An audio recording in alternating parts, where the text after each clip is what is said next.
Ilang residenteng naiwan sa Marawi ang nag-aarmas bilang proteksyon daw.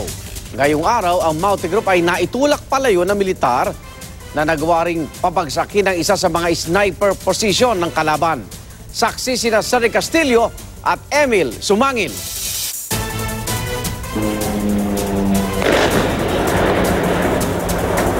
Patuloy ang airstrike sa Marawi sa kabila ng nangyaring friendly fire na ikinamatay ng 10 sundalo. Pinaulanan din ng mortar ang mga kalaban.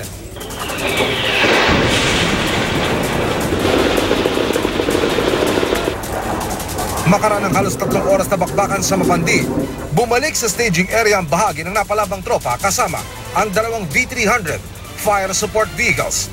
Butas ang gulong, basag ang mga salamin, may tama ng rocket-propelled grenade ang gilid. Pero hindi ito lumusot sa loob dahil sa mga karton para di makapenetrate ang RP. Natupad ang misyon nila ngayong araw, ang mapaatras ang Maute at mapabagsak ang isa sa kanilang mga sniper position. Ayon sa Crisis Management Committee, malaking bahagi na ng Marawi City ang idineklarang safe zone. Pero hindi pa hinihikayat na umuwi ang mga nagbakwit. At dahil di pa totally cleared ang syudad, nag-armas ang ilang naiwang residente. Yung mga baril namin dito, yung mga mahaba ng mga baril, yung mga Armalite, yung mga bear, yung mga pistol ba, tsaka yung may mga AK, kasi para kung protect sa aming mga pamilya. The culture of the people of Marawi, means the culture of the Bangsamoro people.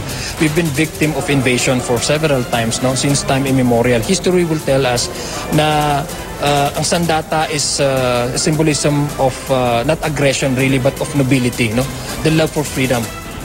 Inatasan na ang local leaders na bumuo ng volunteer security team na tutulong magbantay sa mga komunidad. It would be purely civilian, It's a civilian military, a partnership. Bukod sa mga nakawan, problema rin ang posibleng kakulangan ng relief goods dahil sa pagmahal ng mga bilihin sa kalapit na bayan at lungsod gaya ng Iligan. Ang isang sako ng bigas na dati ay 2,000 pesos. Ngayon, naglalaro na sa 5 hanggang 6,000 pesos. Apila ng Crisis Management Committee sa DTI, tutukan ang problema sa mga negosyanteng nananamantala. Mula rito sa Marawi City, ako si Cedric Castillo. At ako, si Emil Sumangil. Kami ang inyong saksi.